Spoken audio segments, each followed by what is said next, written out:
എൻ്റെ പേര് ഡോക്ടർ ഉണ്ണികൃഷ്ണൻ എന്നാണ്. ഞാൻ SUT ഹോസ്പിറ്റൽ പട്ടം തിരുവനന്തപുരത്തിലെ വാസ്കുലർ എൻഡോവാസ്കുലർ സർജറി ഡിപ്പാർട്ട്മെൻറ്റിൻ്റെ സീനിയർ കൺസൾട്ടൻ്റായി പ്രവർത്തിക്കുന്നു. ഇതിനു മുമ്പ് 35 വർഷത്തോളം ഞാൻ ശ്രീചിത്രയിൽ ഇതേ ഡിപ്പാർട്ട്മെൻറ്റിൻ്റെ കീഴിൽ പ്രവർത്തിച്ചതാണ്. ഇന്ന് ഞാൻ നിങ്ങളോട് പറയാൻ ഉദ്ദേശിക്കുന്നത് പക്ഷാഘാതവും അതിൻ്റെ ചികിത്സാ കാര്യങ്ങളുമാണ്. നമുക്കെല്ലാം അറിയാം, 65-70 വയസ്സ് കഴിഞ്ഞാൽ പക്ഷാഘാതം എന്നത് നമ്മൾ സാധാരണയായി കണ്ടുവരുന്നതാണ്. കണക്കുകളനുസരിച്ച് ഹൃദയാഘാതത്തിന് ശേഷം രണ്ടാമത് നമുക്ക് നമ്മുടെ ഇടയിൽ വരുന്ന അസുഖമാണ് പക്ഷാഘാതം. ഈ പക്ഷാഘാതം 2 തരത്തിലാവാം. ഒന്ന്, തലച്ചോറിലേക്കുള്ള രക്തക്കുഴലുകൾ അടയുക. അത് കഴുത്തിലെ രക്തക്കുഴലുകളാവാം, അല്ലെങ്കിൽ തലച്ചോറിനകത്തുള്ള രക്തക്കുഴലാവാം. അത് രണ്ടാമത്തെ, തലച്ചോറിനകത്ത് രക്തസ്രാവം ഉണ്ടാവുക. അതിന് മുഖ്യമായ കാരണം പല അസുഖങ്ങൾ കൂടാതെ വളരെ ഹൈ ആയിട്ട് രക്തസമ്മർദ്ദം കൂടിയാലാണ് ഉണ്ടാവുന്നത്. ഈ സ്ട്രോക്ക് എന്ന് പറയുന്ന പക്ഷാഘാതത്തിന് മുന്നോടിയായി 3-4 തരം സിംറ്റംസ്, ലക്ഷണങ്ങൾ രോഗിക്ക് മനസ്സിലാവുന്നതാണ്. അതായത് പെട്ടെന്ന് നടന്ന് കുറച്ച് ദൂരം നടക്കുമ്പോൾ പെട്ടെന്നൊരു കണ്ണിൽ നമ്മളൊരു സ്ക്രീൻ കൊണ്ടുവച്ച് പെട്ടെന്ന് മറഞ്ഞു പോകുന്ന മാതിരി ഒരു തോന്നൽ. അത് 1 പ്രാവശ്യമല്ല, 2 പ്രാവശ്യം 3 പ്രാവശ്യം ഇടയ്ക്ക് ഒരാഴ്ച 2 ആഴ്ചക്കുള്ളിൽ കാണുകയാണെങ്കിൽ തീർച്ചയായിട്ടും അതൊരു MD ഡോക്ടറെങ്കിലും അടുത്ത് കാണിക്കണം. രണ്ടാമത്തെ, ഒരു മിനിറ്റ് നേരത്തേക്കോ 1 മണിക്കൂർ നേരത്തേക്കോ ഒരു വശം തളർന്നു പോവുക, അല്ലെങ്കിൽ നമുക്ക് നടക്കാൻ ബുദ്ധിമുട്ട് തോന്നുക, നമ്മൾ കാപ്പി കുടിക്കാനോ അല്ലെങ്കിൽ ബ്രഷ് ചെയ്യാനോ ഒരു ക്ലംസിനെസ്, കൈ കൊണ്ട് നമുക്ക് ഉപയോഗിക്കാൻ പറ്റാത്ത അവസ്ഥ വരിക. മൂന്നാമത്തെ കാര്യം, നമ്മുടെ സംസാരത്തിൽ കുഴച്ചൽ വരിക. നാലാമത്, പൂർണ്ണമായും ഈ പക്ഷാഘാതം വന്ന് നമുക്ക് തീരെ നടക്കാൻ വയ്യാതെ കിടപ്പാവുക, അല്ലെങ്കിൽ വളരെ ബുദ്ധിമുട്ടി നടക്കാനോ കൈ ഉപയോഗിക്കാനോ വരിക. ഇങ്ങനെ 4 സിംറ്റംസ് വന്നാൽ ആദ്യമായി ചെയ്യേണ്ടത് ഒരു MD ഡോക്ടറെ അടുത്ത് പോകണം. തീർച്ചയായിട്ടും ഇത് നിസ്സാരമായി കരുതാൻ പാടില്ല. ഇത് MD ഡോക്ടർ തീർച്ചയായും ഈ കാര്യങ്ങൾ മനസ്സിലാക്കി അതേ ഹോസ്പിറ്റലിൽ തന്നെയോ അല്ലെങ്കിൽ അടുത്തുള്ള വലിയൊരു ഹോസ്പിറ്റലിലോ ചെന്ന് അവർ ഉടനെ തന്നെ ഒരു CT സ്കാൻ എടുക്കും. CT സ്കാൻ എടുത്ത് ഈ രക്തക്കുഴൽ തടസ്സമായതാണോ രക്തസ്രാവം തലച്ചോറിലുണ്ടായതാണെന്ന് കണ്ടുപിടിക്കും. CTയിൽ കണ്ടുപിടിക്കാൻ പറ്റും. പിന്നെ രക്തസ്രാവം ഉണ്ടായതാണെങ്കിൽ നമ്മുടെ അധികമായ രക്തസമ്മർദ്ദം ചികിത്സിച്ച് കൊണ്ടുവരിക, അതിനുള്ള രക്തസ്രാവം നിർത്താനുള്ള മരുന്നുകൾ കൊണ്ടുപോവുക. അപൂർവമായി ചിലപ്പോൾ ഓപ്പറേഷൻ ചെയ്ത് രക്തക്ലോട്ട് എടുത്തു മാറ്റുക, സബ്ഡ്യൂറൽ സെറിബ്രൽ ഹെമറേജ് എല്ലാം പറയുന്ന മാതിരി. അല്ല, ഈ രക്തസ്രാവമില്ല, രക്തക്കുഴലിൻ്റെ തടസ്സമാണ് വന്നതെങ്കിൽ അതിന് ത്രോംബോലൈസിസ് എന്ന് പറയും. വളരെ ശക്തിയേറിയ ഇഞ്ചക്ഷൻസ് ഉണ്ട്. അത് പണ്ടൊക്കെ 2 മണിക്കൂർ 2.5 മണിക്കൂറിനുള്ളിൽ രോഗി ആസ്പത്രിയിൽ വരണമെന്നാണ്. പക്ഷേ ഇപ്പോൾ ആ സമയം ഒരു 3.5-4 മണിക്കൂർ വരെ നീട്ടിയിട്ടുണ്ട്. 5 മണിക്കൂർ വരെ അത് ചെയ്ത് കഴിഞ്ഞാൽ രോഗിയുടെ തലച്ചോറിലേക്കുള്ള അടഞ്ഞ രക്തക്കുഴൽ ഇഞ്ചക്ഷനും മരുന്നുകളും ഉപയോഗിച്ച് ഒരു ലിമിറ്റ് വരെ അത് തുറക്കാനും മിക്കവാറും ആ സ്ട്രോക്കിൻ്റെ പ്രയാസത്തിൽ നിന്ന് മാറുവാനും കഴിയും. ഇത് പെട്ടെന്നുണ്ടാവുന്ന സ്ട്രോക്കിനെ പറ്റിയാണ്.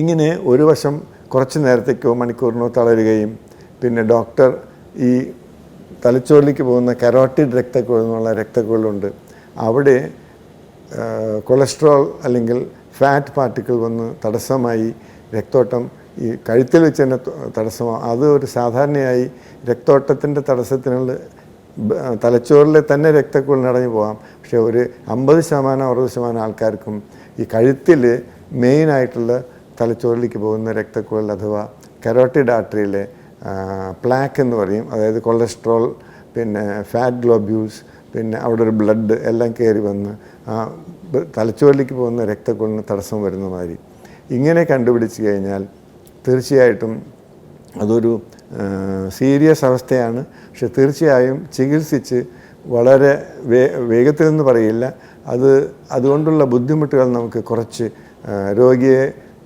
പൂർണ്ണമായും ഒരു പക്ഷാഘാതം വരുന്ന അവസ്ഥയിൽ നിന്ന് രക്ഷിക്കാൻ പറ്റും. അപ്പോൾ അതിനാദ്യം ചെയ്യുക, നമ്മൾ പരിശോധിച്ച് നോക്കും. പിന്നെ ഒരു ഡോപ്ലർ ടെസ്റ്റ് നോക്കും, അൾട്രാസൗണ്ട്. അതിൽ നമുക്ക് ഈ തലച്ചോറിലേക്ക് പോകുന്ന രക്തക്കുഴലിന് തടസ്സം ഉണ്ടെന്ന് മനസ്സിലാക്കാൻ പറ്റും. അത് കഴിഞ്ഞ് ആ ടെസ്റ്റ് മാത്രം പോരാ, അതായത് നമുക്ക് തീർച്ചയായിട്ടും അതൊരു കൺഫർമേഷൻ തീർച്ച കിട്ടണമെങ്കിൽ ഒരു MR ടെസ്റ്റോ അല്ലെങ്കിൽ CT ആൻജിയോഗ്രാം ടെസ്റ്റ് ചെയ്യണം. അതിനുശേഷം അവിടെ ഈ തടസ്സം കണ്ടുപിടിഞ്ഞാൽ ഒരു 2 ആഴ്ചയെങ്കിലും അതിനുള്ള മരുന്നുകൾ കഴിച്ച് ഒരു 70% അതിൽ കൂടുതലോ ഈ രക്തോട്ടത്തിന് തടസ്സമുണ്ടെങ്കിൽ അതിന് 2 തരം ചികിത്സ ചെയ്യാം. ഈ മരുന്നുകൾ കണ്ടിന്യൂ ചെയ്യുന്ന മാതിരി തന്നെ ആ ഓപ്പറേഷൻ മുഖാന്തരം ആ കൊളസ്ട്രോളിൻ്റെ ഭാഗവും ആ പ്ലാക്ക് എന്ന് പറയുന്നത് മാറ്റി നമ്മളത് ഒരു ആ രക്തക്കുഴലൊന്ന് വികസിപ്പിക്കാനുള്ള ഒന്നുമില്ല കാലിൽ നിന്നുള്ള ഞരമ്പ് അല്ലെങ്കിൽ കൃത്രിമ ഞരമ്പിൻ്റെ ഒരു ചെറിയൊരു കഷ്ണം വെച്ച് ആ രക്തക്കുഴൽ വികസിപ്പിച്ച് വയ്ക്കും. ഇത് കൂടാതെ കരോട്ടിഡ് സ്റ്റെൻറ്റിങ് എന്ന് പറയുന്ന ഒരു ചികിത്സാ മുറയുണ്ട്. അപ്പോൾ ഓപ്പറേഷൻ്റെ ആവശ്യമില്ല. രോഗിക്ക് ചെറിയൊരു സെഡേഷനും പിന്നെ ഈ കയ്യിലോ അല്ലെങ്കിൽ നമുക്ക് കൂടുതലായിട്ടും ഭാഗത്തുള്ള ആ ശുദ്ധരക്തക്കുഴലിലൂടെ ആ സ്റ്റെൻറ്റ് അവിടെ ഇട്ട് ആ കൊഴുപ്പിൻ്റെ അംശം നമുക്കതൊന്ന് മാറ്റി പിന്നീട് സ്ട്രോക്ക് വരാതെ നോക്കാം. ഈ 2 ചികിത്സാ മുറകളും ഓപ്പറേഷനായാലും സ്റ്റെൻറ്റിങ് ആയാലും രണ്ടും പരസ്പര പൂരകങ്ങളാണ്. ഒന്നിനൊന്ന് മെച്ചമെന്ന് പറയാൻ പറ്റില്ല. ചില രോഗികൾക്ക് ഓപ്പറേഷൻ തന്നെ വേണ്ടി വരും, ചില രോഗികൾക്ക് സ്റ്റെൻറ്റിങ് വേണ്ടി വരും. അത് രോഗിയുടെ ബാക്കിയുള്ള കണ്ടീഷൻ, പ്രായം, ഡയബറ്റീസ് ഉണ്ടോ, ഹൃദയത്തിന് എന്തെങ്കിലും പ്രയാസമുണ്ടോ, ഇതെല്ലാം നോക്കിയിട്ട് അതായത് ന്യൂറോളജി ഡോക്ടറും വാസ്കുലർ സർജനും കൂടിയാണ് തീരുമാനിക്കുന്നത്. ഇങ്ങനെ ചെയ്ത് ആയിരക്കണക്കിന് ആൾക്കാർക്ക് സ്ട്രോക്ക് വരാതെ നോക്കാനായിട്ട് പറ്റും. അമേരിക്കയിൽ പറയുകയാണെങ്കിൽ ഒരു വർഷം 100,000 ആൾക്കാർക്ക് ഇതേമാതിരി ഈ സ്റ്റെൻറ്റിങ്ങോ ഓപ്പറേഷനോ കരോട്ടിഡ് എൻഡാട്രെക്ടമി എന്ന് പറയും, അത് ചെയ്ത് രക്ഷപ്പെടുത്താവുന്നതാണ്. ഇവിടെ തന്നെ SUTയിൽ വന്നതിന് ശേഷം എൻ്റെ ജീവിതത്തിൽ ഇന്നലെ ഞാൻ 300ാമത്തെ കരോട്ടിഡ് എൻഡാട്രെക്ടമി എന്ന് പറഞ്ഞ ഓപ്പറേഷൻ ചെയ്തു. 83 വയസ്സായ അമ്മാമ്മ, ഡയബറ്റീസ് ഉണ്ട്, ഹാർട്ട് ബൈപ്പാസ് 4 ഗ്രാഫ്റ്റ് ചെയ്തു 4 കൊല്ലം മുമ്പ്. 10-40 കൊല്ലം അമേരിക്കയിലായിരുന്നു. മോള് ഡോക്ടറാണ് അവിടെ. അവരിവിടെ വന്ന് കുറച്ചൊരു കിഡ്നി പ്രോബ്ലം ഉണ്ട്. ഇവർ വന്ന് അവർക്ക് ഇടയ്ക്കിടയ്ക്കിനെ തലയിട്ട് വരും. പിന്നെ ഒരു പ്രാവശ്യം ഇതേമാതിരി കൈ കുറച്ച് മിനിറ്റുകൾക്ക് പാരാലിസിസ് വരെ വന്ന് അതിന് രക്ഷപ്പെട്ടു. ഇപ്പോൾ പരിശോധിക്കുമ്പോൾ വലത്തേ ഭാഗത്തെ തലച്ചോറിൻ്റെ രക്തക്കുഴൽ പൂർണ്ണമായി അടഞ്ഞിരുന്നു. ഇടത്തേ ഭാഗത്ത് രക്തക്കുഴൽ 70-80%. അതെല്ലാം മാറ്റി നമ്മൾ ഒരു ബോയിൻ പെരിക്കാർഡിയം എന്ന രക്തക്കുഴൽ വികസിപ്പിക്കുന്ന ഓപ്പറേഷൻ ചെയ്തു. ഇപ്പം മെഷീനൊക്കെ മാറ്റി കൈകാലിലെല്ലാം മൂവ്മെൻറ്റ് ചെയ്യുന്നുണ്ട്, സംസാരിക്കുന്നുണ്ട്. She is recovered. ഇതെന്തെങ്കിലും ഇവിടെ സംഭവിക്കുകയാണെങ്കിൽ തീർച്ചയായും വളരെ അപകടകരമായ ഒരു അവസ്ഥയിൽ പോയി ജീവൻ തന്നെ ഉണ്ടാവാൻ സാധ്യതയുണ്ടായിരുന്നു. അതിപ്പോൾ ഏകദേശം ഒരു 95% മാറിയെന്ന് തന്നെ പറയാം. അതുകൊണ്ട് ഈ പക്ഷാഘാതത്തിൻ്റെ തുടക്കത്തിലുള്ള സിംറ്റംസ്, ലക്ഷണങ്ങൾ തീർച്ചയായും ഒരു MD ഡോക്ടറെങ്കിലും പറ്റുമെങ്കിൽ വലിയൊരു ആസ്പത്രിയിൽ ന്യൂറോളജിസ്റ്റിനെ കാണിക്കണം. അതിനുശേഷം അവർ ടെസ്റ്റ് ചെയ്ത് പരിശോധനകൾ ചെയ്ത് ഏത് തരത്തിലുള്ള പ്രയാസമാണെന്ന് മനസ്സിലാക്കും. പിന്നെ ഇത്രയും പറഞ്ഞുകൊണ്ട് ചിലപ്പോൾ ഈ കഴുത്തിലെ രക്തക്കുഴലിൻ്റെ കൊഴുപ്പിൻ്റെ അംശം കൊണ്ട് ആവണമെന്നില്ല, ഹൃദയ സംബന്ധമായി പ്രശ്നമുണ്ടെങ്കിൽ വാൽവ് ഓപ്പറേഷൻ കഴിഞ്ഞത്, അല്ലെങ്കിൽ ഇൻഫെക്ഷൻ ഹാർട്ടിൽ, അല്ലെങ്കിൽ ഹാർട്ട് അറ്റാക്ക് വന്ന് ഹൃദയത്തിനകത്ത് തന്നെ രക്തം കട്ടയുള്ളത് ഹൃദയം പമ്പ് ചെയ്യുമ്പോൾ പുറത്തു പോയി ബ്രെയിനിലേക്ക് പോകാൻ വഴിയുണ്ട്. അതെല്ലാം നമ്മൾ മാറ്റി നിർത്തി ഈ കഴുത്തിലുള്ള രക്തക്കുഴലിലാണ് അസുഖമെന്ന് മനസ്സിലാക്കിയതിന് ശേഷമേ, അതും 70-80% തടസ്സമുണ്ടെങ്കിൽ മാത്രമേ നമ്മൾ ഓപ്പറേഷനോ സ്റ്റെൻറ്റിങ്ങോ ചെയ്യേണ്ടി വരുള്ളൂ. ഇത് ലോകത്തിൽ തന്നെ ഞാൻ പറഞ്ഞ മാതിരി 2ാമത്തെ മരണകാരണമാണ്.